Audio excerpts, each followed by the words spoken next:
All right. With us today, Brad Gillis of Night Ranger. If you're listening to the radio station anytime today, besides the horrible news about Charlie Watts passing away, we had some good news earlier today. Uh, Night Ranger will be coming to the FM Kirby Center in Wilkes-Barre for a Rock 107 concert event in November. Tickets on sale this Friday at 10 a.m. and the show happening Sunday, November 7th.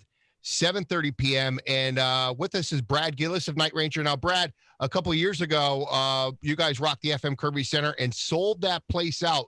And I'm hoping that happens once again. Welcome. Thanks, man. Today. Thanks, Mark. Yeah, we're glad that we're out, but it's still a little scary being out. So we'll see what happens, man. We just did Vegas last weekend and did real well there. And, we've had some great shows, Rockfest, and we got Summerfest coming up. And boy, we got that Kiss Cruise over Halloween. And we're just hoping to, the machine will keep rolling, but it's getting a little scary right now, Mark. Now, I got the gentleman from up the road here, the Powder Than Hell podcast, joining us today. He mentioned Kiss Cruise. I'd assume the guys from Powder Than Hell got their tickets already. I will be there, Brad. I hope I get a chance to say hello to you on the Kiss Cruise there. And you guys have a new album out and the band played on. I have the vinyl version, the CD version, of course, the streaming version. I'm so glad that you guys are still putting out new music and, not just resting on your laurels and the hits. And I mean, you guys have hits like, you guys, I'm sure right now with playing shows, you have to leave some of your songs off just to maybe get one or two new songs in because you guys have so many hits and popular songs that everyone just loves you guys. Well, thanks, man. I got to tell you, we learned, we were playing Breakout live now. We're playing Bring It On Home to Me. We're playing that live. We're trying to learn, trying to throw Coming For You in the set. All three of these are from our newest record. But we love doing new records. We do one every 2.5, 3 years just to keep, it's in our blood, it's, just keep releasing new material. But it was a strange instance and circumstance that we were able to even put this record together. Last September, sitting around doing nothing, everything was shut down, man. We had 45 shows with Sammy Hagar, Whitesnake Night Ranger Amphitheater tour all over the country, got shut down. And so we're sitting around basically doing nothing. Everybody having a home studio. And, I do music for TV, ESPN and stuff. That's kind of been my side gig for 20 something years. But, we were talking to Jack and Kelly, come on, let's try to do a new record, So basically what we did is we did Zoom calls, just like us, with Jack, Kelly, and me. And I had my ideas and Jack had everybody had ideas. We did 3 or 4 Zoom calls, getting some basic, arrangements down on some new songs. And then I think we did 15 or 16. And then we kept going over and over and then brought, Kerry Kelly, our other guitar player in, and Eric Levy, our keyboard player in, and they threw in their 2 cents, what they wanted to throw in on the record. And we just kept passing the files around. Everybody, but we started out with Kelly Kagi, our drummer, going into a studio where he lives in Arizona and cutting the drums in a big studio. That's your starter kit. Once you get big drums, then it's all fun from there. So we just kept passing around phone calls and Zoom calls and throw things in our home studios and pass it along. And Kerry Kelly, the other guitar player, and I, come up with these harmonies and such. And it took longer than normal, but it came out pretty good, we thought, and it's doing fairly well. So which is pretty exciting. Yeah, Brad, congratulations. 40 years together. That's amazing. My question, is it easier to record like that during the Zoom, passing around click tracks than it was, say, back in the 80s? Well, it was strange. It was weird, but we pulled it off. What we did the last couple records before this one is Jack and Kelly and I would get together sometime when Kelly was living in Nashville. He had a studio there and a big, huge living room, and we jam in his living room and come up with the ideas, just record them as roughs and then break it down from there and figure out which songs to finish. But it's more fun being in a room and jamming. You know what I mean? Right. I love to jam. It's in my blood. I love going on the road and jamming with other bands and going out, that's just, I love to jam. So when you get in together with Jack Kelly and me and start jamming, we've been playing together so long that, it kind of comes natural, and then we, egg each other on. Oh man, yeah, do that lick again. Yeah, let's play it double time. Oh, let's break it down. So it's fun, but we wanted to deal with our situation at hand to do a record during COVID, and we pulled it off. And Brad, one thing I always wondered, you see a lot of guitar players, they'll name their guitar. It seems like you've been playing that red guitar with the black pickguard forever. Now, is that the same guitar that you've had throughout all the years? And do you have a name for it? Yeah, I call him Bubba. Or Bubba. In fact, would you like to see it? Absolutely. Well, actually, Bubba had a baby, and this is little Bubba. Oh, kind of fat. This. That's my new whammy bar technique. No, this is a gift from a Japanese fan from the 80s. Isn't that amazing? That's It's awesome. like a little pillow. It's got a whammy bar on it and everything. But anyway, I thought I had to show you that. But basically I got this guitar sanded down in a box. There you go. Original Floyd Rose. Got it down, built-in wireless. The old antennas used to be super long. You can see what's kind of routed in here. Now the antennas are only this long, but all my guitars have always had a built-in wireless. I build all my wireless into my guitars, so I don't have that cord and pack hanging out from my guitar. My brother was an electronics engineer, so he would back decades ago, he would take Navy wirelesses, which I used for so many years, and he'd take them apart and build them into my guitars, and then we actually started designing our own. We called it the Gillis cordless, but my brother had so many things going on, and I was touring with Night Ranger. We couldn't get that happen, and so I just went back to the 80s. But now I use the Shure wireless systems, which are awesome. But we have two separate rigs on the road too, an A rig and a B rig, which has all of our equipment and every instrument, everything, exact copies of amps and everything, guitars and everything on the road. So if we were to have a gig on the East Coast and then have to fly to the West Coast, we could have the trucks with all of our equipment going to either to be able to use our own stuff. So, man, it's been working out real well for us. Now, Brad, it seems like you had a lot of songs ready for this new album. So it sounds like you have a lot of leftovers for next year's album already. I can't even tell you what those other songs are. It's been so long. We didn't even really delve too heavily into the ones that didn't make the record. We had to concentrate on the big 11 and bonus. In Japan, you do an extra bonus track. So I don't even remember what those extra 3 or 4 songs sound like or what they are. They were never finished. They were just ideas. But a lot of it has to do with the groove of the tune. If it's got that thing and the guitar riff, and it's just then you embellish off that and finish it off. But it took longer than normal. Usually takes us a couple of months, even back in the day, 2 or 3 months at the most to do a record, and that's getting in there and just doing everything right. And this record took probably 4 or 5 months to complete, only because we never got together once. It was all passing around files and phone calls, Yeah. And Brad, on the new album, you and Carrie Kelly, I think you guys have a really good, feel together, really good live together. Carrie is fantastic live. I've seen you guys probably at least 20 times throughout all the years. And you guys have never had a bad member, a bad guitar player. Carrie Kelly, it just absolutely tears it up on this album with you, especially the solos.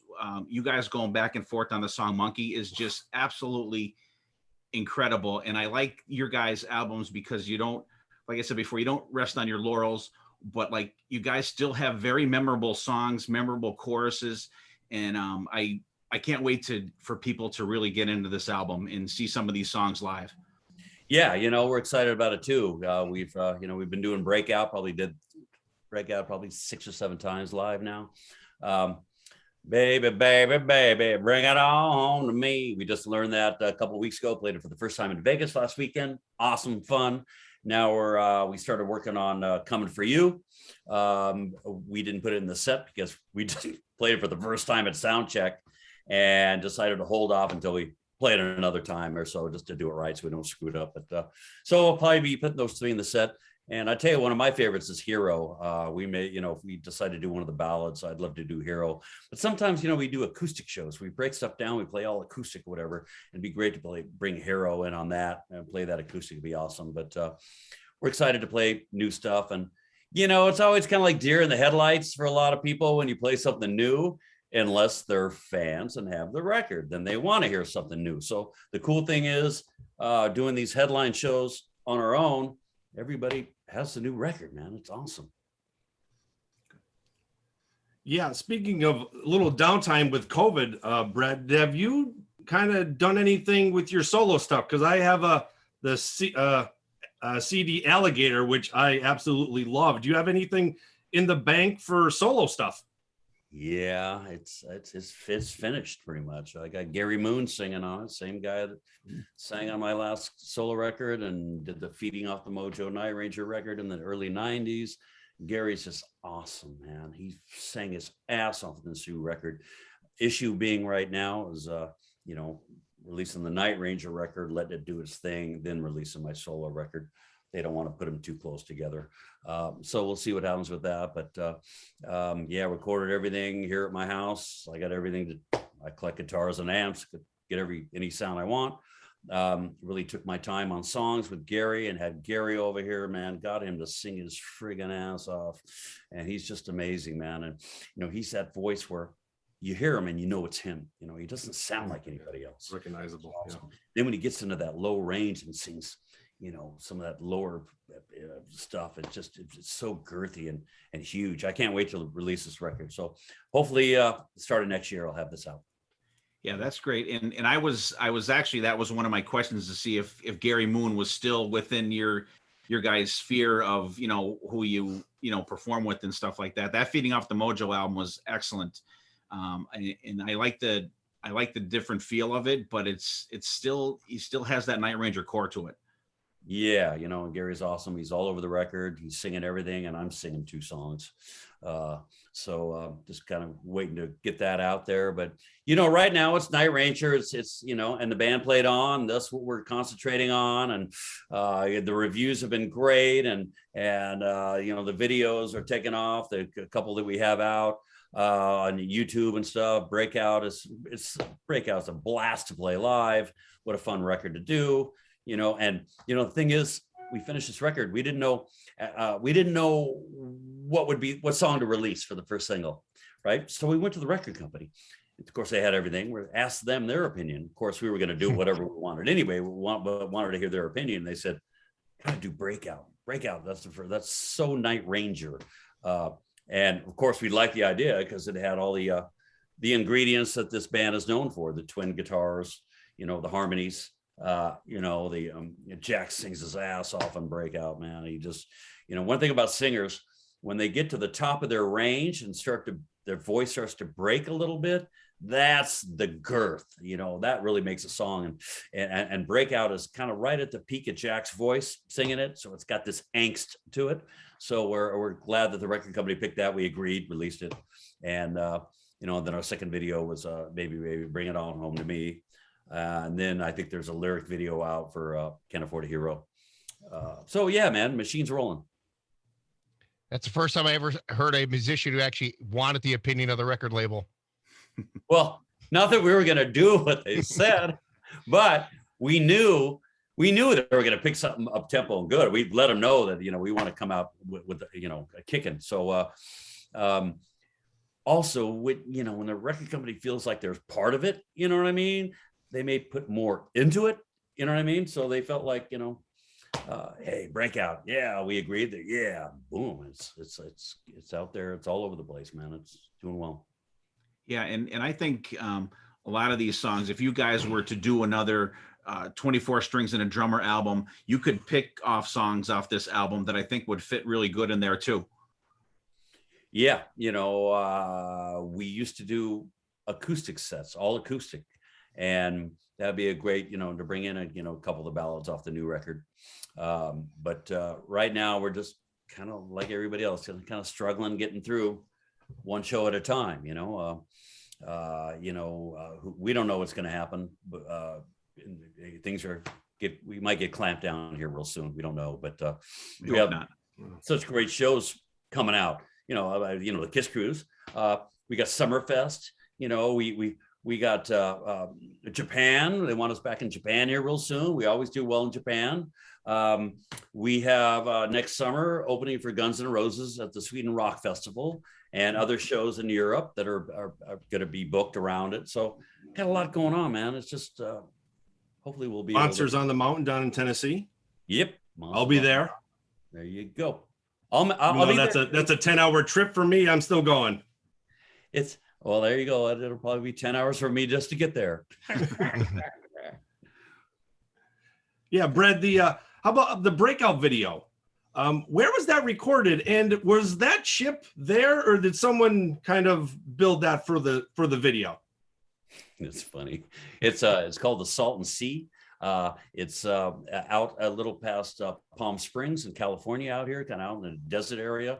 Now, it was a resort area spot that all the big movie stars used to go to back in the 60s or whatever. And there's this, it's a saltwater lake. I think it was either freshwater or saltwater, whatever. But something happened where fresh water got into the saltwater, killed all the fish, made the place stink.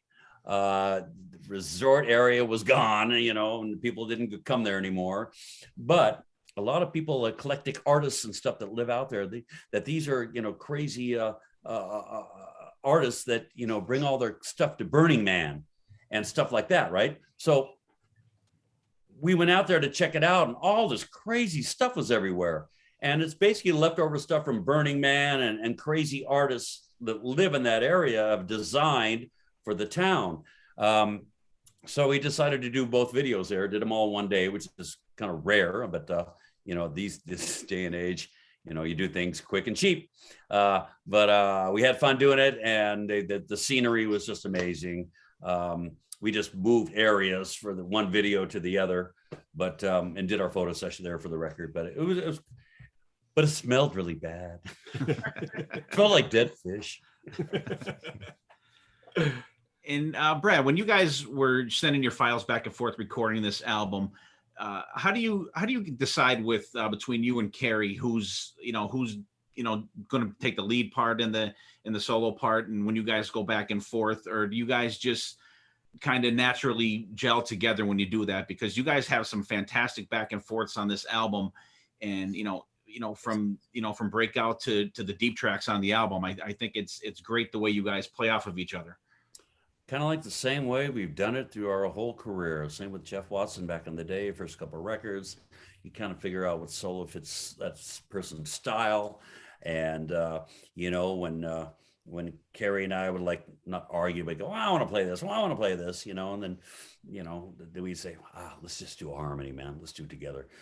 Or we would build our songs around double solos. We'd add the extra 8, 16 bars, whatever it takes to split solos, so we both get a little action in there. But back in the day, it was like the same with lead vocals. It's like when Jeff Watson and I used to argue about soloing. Jack would come in and say, "Quit arguing, just do a harmony solo." Okay, right? Or we build the track for both solos. Don't Tell Me, Love Me, classic example, man. Jeff, the harmony solos. And two complete separate solos, me then him, and we've always had this format that we stuck to our whole career, and that's harmony guitars, two different style guitar players, Jack and Kelly trading off on vocals. Sometimes Jack will, even on this record, you'll hear Jack sing the verses, and you'll hear Kelly, which sounds a lot like Jack in some of these things. He'll do the B section, then they'd come in on the chorus, and I usually do the high harmony on top or underneath to add the 3 parts. So that's the basic format and formula for Night Ranger is, twin guitars, different type styles, and then Jack and Kelly trading off, and then everybody coming together for the gang chorus vocal. That's awesome. Go ahead there, Hoove. I was just gonna bring up like I absolutely love the dueling guitar solos, the harmonies and stuff like that. I think that is just such a classic sound for the band. It just love it. Yeah, thanks, man. It's worked for us, and we're just glad to have a new record out, and it's doing so well. This is the best charting review. The whole everything about this record is the best we've seen and read review wise and everything since the 80s. I mean, we've had some good records come out in the last couple of years, but this one is getting the most attention. As it should. And it's fantastic. The production on it is fantastic. And I think even these days you hear a lot of bands, they're coming out with new stuff, and some of them, the vocally, they're kind of like, even with, with what you can do in the studio, but you guys sound great on background vocals, and Jackie and Kelly, they still sound fantastic.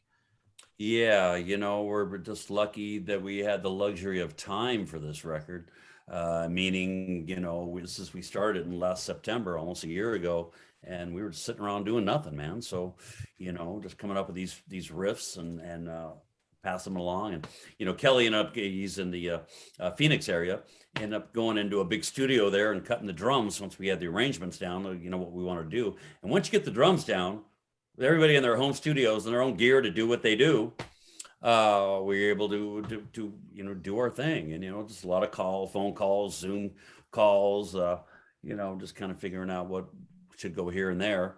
But, we had 15, 16 songs, ended up with the best 11, 12. There's always a different bonus track for Japan. We get Japan booked for next year, 3, possibly 4 shows in Tokyo, 4,000 a night. Last time we were there a couple of years ago when we released, we went back there when we were doing the double record thing, the Dawn Patrol and Midnight Madness.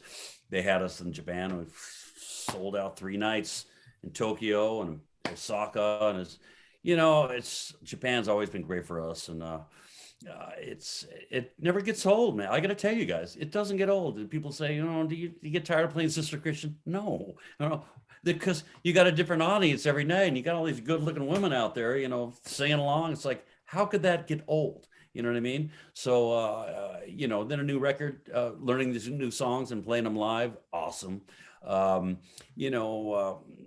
It's still a lot of fun. We're celebrating our 40-year anniversary next year. 40 years. That's crazy in a good way. And Brad, before we let you go, I just want to thank you real quick for all those years ago for just taking the chance with Night Ranger and leaving the Ozzy situation. Oh, are you gonna play something? No. Okay. This is my first guitar. Really? I got when I was 8 years old. I wanted to tell you this story. Hey, we're good on time, you guys, because you're my last interview today. So. Oh, okay. We didn't want to tie you up. It's all good. This is my first guitar. My parents bought it for me for my 8th birthday. That would be 1965, right? I played this for a couple years. My father, being a pilot, flew to Germany and bought me a Hofner guitar, which is a Gibson ES-335 hollow body copy. It was red. So this K Vanguard 2, I sold it at a penny market in Alameda, California by Oakland when I was 12. I'll never forget selling it for $25 and the guy walking away with it. And I'm thinking, should I have done this? Right? But I needed the money to buy guitar strings, right? So here I am, a guitar collector. I collect amps, vintage amps and guitars at a guitar show up in Marin County, North Bay of San Francisco here. And I've got a booth and buy, sell, trade, whatever. And I go by this other booth, a guitar showcase from San Jose, California. And the guy, Gary, there has 100 guitars all in his big, huge booth. And I walk and I see this guitar. I go, Gary, that looks like my Hofner I had when I was a kid. I go, where'd you get this? He says, Brad, man, I don't know. I probably got it 40 years ago. It's been up in the rafters at my store, but everybody's buying these old eclectic vintage cheap guitars now, and they're worth a lot of money. And he wanted $600 for it. I go, Gary, can I take it back to my booth? I want to call my sister and have her send me the picture of me playing this when I was 10 years old, right? So he goes, sure. So I go back to my booth, call my sister. She texts me the picture. I'm looking at it, and all the wear on the knobs, like, right, a little bit of wear, a lot of wear, hardly any wear, just a little bit of wear, right? All matched up to the picture. And I thought, I still wasn't convinced, right? I thought, oh man, but that feeling you get when you won the lottery or whatever, I started freaking out.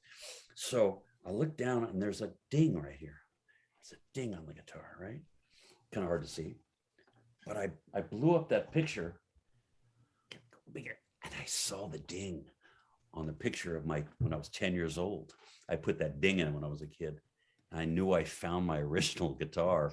So I bought it back. He gave it to me for half price, $300. I would have paid thousands for it, but I got back my first guitar. That's crazy. That's and cool. What are the chances of that, so many years later, being at the same show with this guy and him having, your original guitar? That's insane. I don't know. I'm selling it for $400 if you know anybody that wants it. Got to make a little bit off it. Absolutely. No, it's as a collector. I mean, it's my prized possession now, Sure. And I've been doing so many interviews and stuff. And I always seem to, creep it up in the interview. Definitely. And I was saying before, I want to thank you personally for taking the chance with Night Ranger all those years ago. When you were in Ozzy, you had the gig there and went with Night Ranger. And I just want to personally thank you for all the fantastic music over the years, all the fantastic albums, and literally probably the thousands of hours that I've spent listening to you guys, like all the albums. And then, when the album stopped, the CDs, and then streaming. And now I'm buying the CDs and the vinyl as well. And, just thank you. Well, I really appreciate it. I had to roll the dice back then. It was a really tough situation, after the tragic death of Randy Rhoads and stepping into that. It was the toughest thing I ever had to do in my life, especially the first couple of shows, just trying to learn everything, get on stage and try to emulate Randy, was just a tough call. And the fans, not accepting me, flipping me off, this, a lot of this and signs and, I didn't get into the groove playing with Ozzy until a couple weeks in, finally had my show together and where I felt comfortable. We did the King Biscuit Flower Hour live national aired concert from Memphis, Tennessee. And that's when that aired, the Jack and Kel, everybody back in home was listening to it and pretty much said, well, Brad's not coming back. He's an Ozzy now. But it was a tough situation for everybody to handle on the road, and everybody and Rudy and the whole band back then, losing Randy and having to go on with this tour, and me being part of this, this wild, crazy situation. And, it got to be where at the end where everybody was so mentally fried and just burnt out from being on the road that Rudy Sarzo got the offer to play with Quiet Riot, go back with them. They got a record deal. Big move for him. That was huge. And then, we got the offer for a record deal. So I rolled the dice. So the tour was up with Ozzy, and wasn't sure what Ozzy was going to even do because things were so painful for him back then that I rolled the dice and just left Ozzy and went with Night Ranger. And sure enough, we finished our record, and I did the Speak of the Devil record with Ozzy, all the live Black Sabbath stuff. October 15th, 1982, both records were released the same week, which was crazy because here I got an Ozzy record coming out, a brand new band, Night Ranger, coming out with a record. MTV just started. They were all over us. We did our Don't Tell Me Love Me video, 24/7 format with MTV. They didn't have enough videos, so they literally played us 25, 30 times a day, our video. That's awesome. Which, no problem. Put a face for the music. Everybody recognized us wherever we went.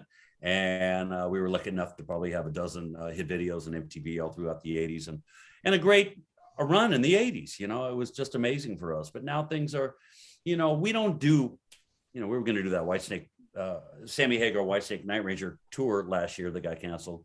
that would have been the longest run of us being together in a bus and on tour, because we just don't do that anymore. We like to do the weekend shows. We call it, you know, we're weekend warriors, we call it. Fly out on Thursday, play Friday, Saturday, home on Sunday, or play, you know, maybe Thursday, maybe Sunday. But then we're always home during the week. But, you know, at our age and stuff, you know, 10 guys on a bus, it's still fun. You know what I mean? Yeah, I'd rather definitely. fly in a plane anytime. Oh, absolutely. Give me a plane any day. And I just have one more question that's always kind of intrigued me. In the song "Secret of My Success," there's that part in the middle that's like a skip part. It's I don't even know how to describe it. To get that, it kind of gets weird. Like it sounds like it's like a mess up or something in the song. Like New to me. It's a transition part in the song, and it always seems weird to me. And you guys pull it off excellent live. You probably don't even know what I'm even talking about. I have no idea what you're talking about. You're talking about my guitar part that I play my picking in the middle? No, there's a part where he starts to sing again, and then it kind of changes real quick.